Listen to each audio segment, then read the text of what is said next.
Assalamualaikum warahmatullahi wabarakatuh. Saya Asahisyatul Sudarmaji dari Tadris Biologi 1 semester 5. Nah, di sini saya akan menjelaskan sedikit materi mengenai perbedaan tahapan inisiasi dan terminasi transkripsi pada makhluk hidup eukariotik dan prokariotik. Langsung saja, tahapan inisiasi ini pada makhluk hidup eukariotik dan prokariotik ini dimulai dengan mengikat ribosomal subunit kecil pada urutan rantai mRNA, dan selanjutnya subunit mengikat subunit besar membentuk kompleks inisiasi, sedangkan pada prokariotik faktor inisiasinya yaitu IF1, IF2, dan IF3, sedangkan eukariotik faktor inisiasi translasi eukariotik 4A, faktor inisiasi translasi eukariotik 4E, dan faktor inisiasi translasi eukariotik 4G. Sedangkan tahapan transminasi transkripsi pada makhluk hidup eukariotik dan prokariotik itu terjadi dalam sitoplasma sel, sehingga dalam transkripsi prokariotik itu bersifat multigenik dan memiliki jumlah polimerase sebanyak 1 RNA polimerase, sehingga 1 RNA polimerase tadi dapat mengkatalis keseluruhan proses transkripsi. Dan dalam transkripsi juga eukariotik sebagian besar ini monogenetik, terdapat satu gen dalam satu unit transkripsi dan bersifat multigenik, sehingga bervariasi mulai dari ragi yang bersel 1 hingga manusia memiliki kurang lebih 3-5 RNA polimerase. Maka setiap polimerase ini memiliki karakteristik dan peran yang berbeda.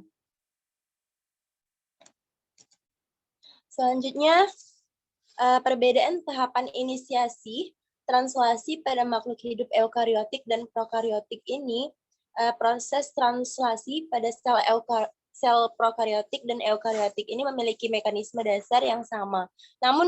Namun juga memiliki perbedaan seperti struktur membran inti sel, karena prokariotik ini tidak memiliki membran inti, sehingga setelah terjadinya transkripsi, maka dapat langsung melakukan translasi. Sedangkan pada eukariotik harus terlebih dahulu sampai selesai baru dialirkan sampai ke sitoplasma untuk ditranslasi.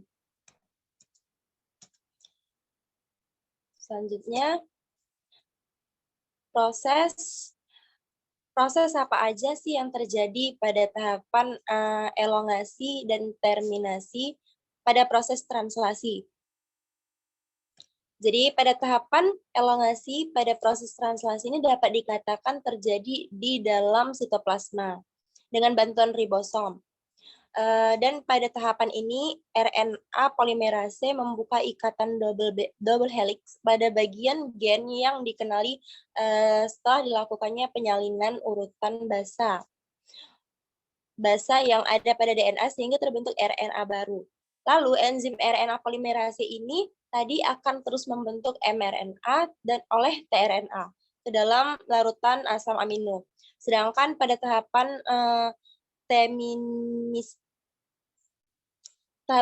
pada tahapan teminisasi pada proses translasi merupakan akhir dari proses translasi ya. Karena pada tahap terminasi ini mRNA telah mencapai kodon akhir.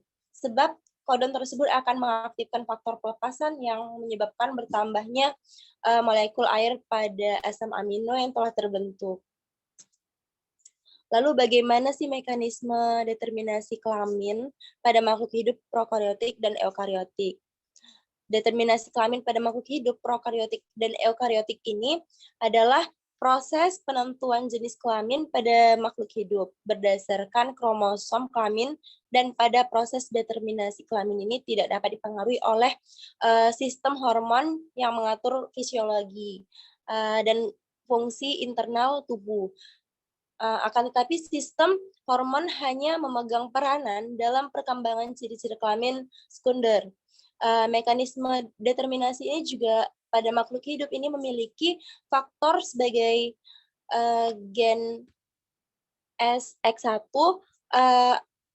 atau gen yang aktif berperan dalam terbentuknya kelamin betina. Kerjanya itu didukung oleh kromosom X dan ditekan oleh autosom gen tra atau transformer.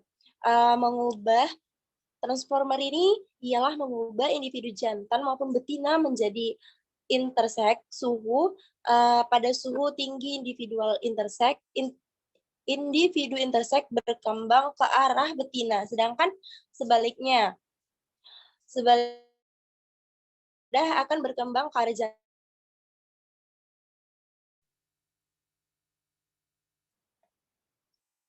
Analisis konsep genetik yang dapat menjelaskan warna pada kucing kaliko.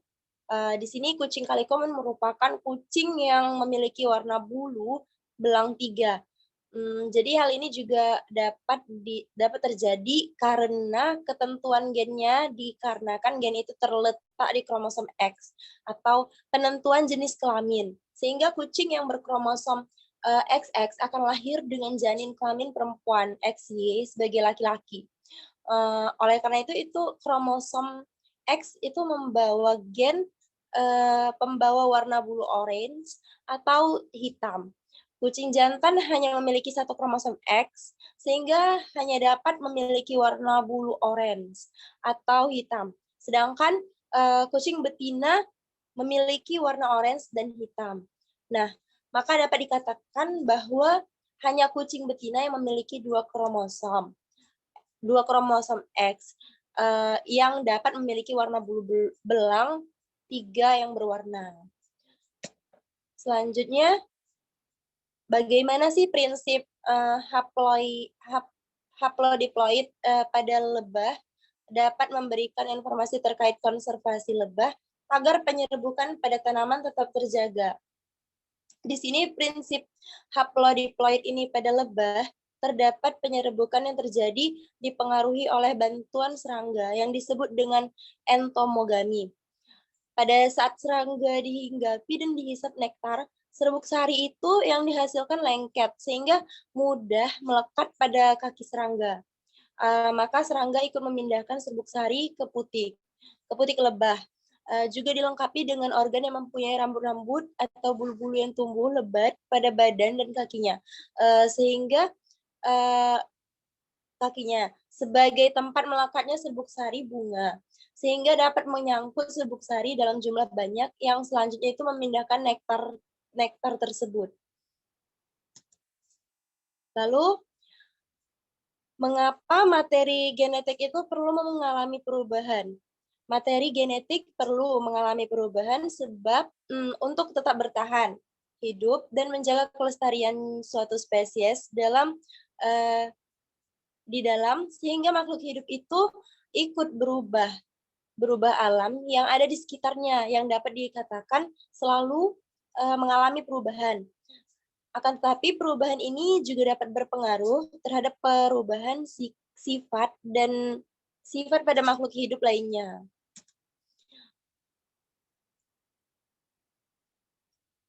Lalu di sini ada peta konsep yang berkaitan konsep esensial pada materi mutasi dan rekombinasi. Jadi mutasi itu ada 2, ada kategori dan penyebabnya ya. Kategorinya itu berdasarkan penyebabnya, yang pertama. Yang kedua itu berdasarkan lokasi, yang ketiga berdasarkan tipe, yang keempat berdasarkan perubahan molekul, yang kelima berdasarkan mutasi, yang keenam berdasarkan skala mutasi, yang ketujuh berdasarkan efek fenotip. Lalu ada penyebabnya. Penyebabnya ini ada 2, internal dan eksternal. Nah, internal ini terdapat 4 macam. Yang pertama ada tautosrim, yang kedua ada penggelembungan, yang ketiga depurinasi dan eaminasi, yang keempat transposisi, dan eksternal itu ada 2, fisika dan kimia. Lalu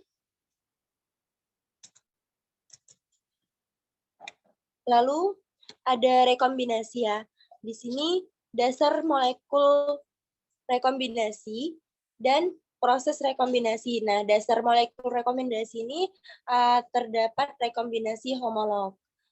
Selanjutnya, pada suatu populasi ditemukan dua macam alel untuk suatu gen yang mengatur kerja metabolisme tertentu. Frekuensi alel C besar adalah 0,6, sedangkan frekuensi alel C kecil adalah 0,4. Frekuensi genotip berdasarkan gen tersebut, menentukan gen tersebut. Diketahui nih, C besarnya kan 0,6, C kecil 0,4. Dan ditanya frekuensi genotipnya dan frekuensi alelnya. Jadi, frekuensi genotipnya C besar sama dengan P kuadrat sama dengan 0,6 kuadrat sama dengan 0,36. C besar C kecil sama dengan 2 PQ sama dengan 2, 0,6 dikali 0,4 ya, sama dengan 0,48. C kecil Q kuadrat sama dengan 0,4 kuadrat sama dengan 0,16. Jadi hasil dari frekuensi genotip berdasarkan gen tersebut itu adalah 0,36 ditambah 0,48 dan ditambah 0,16. Maka hasilnya itu 1. Jadi frekuensi genotip berdasarkan gen tersebut itu ada 1. Lalu suatu populasi terdiri atas 90 orang normal dan 10 orang albino. Albino ini ditentukan oleh alel resesif A kecil pada keadaan hozigot. Sedangkan fenotip normal ditentukan oleh alel dominan A besar. Tentukan frekuensi alel dan frekuensi genotipnya.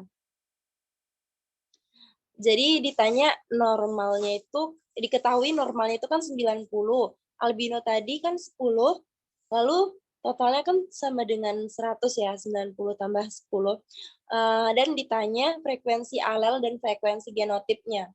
Frekuensi alelnya itu Q kuadrat sama dengan 0,1, Q akar 0,1 sama dengan 0,3, P ditambah Q sama dengan 1, P sama dengan 1 dikurang Q sama dengan 1 dikurang 0,32 sama dengan 0,68, dan frekuensi genotipnya A besar sama dengan P kuadrat sama dengan 0,68 kuadrat sama dengan 0,46, A besar A kecil 2PQ sama dengan 0,68 dikali 0,32 sama dengan 0,43.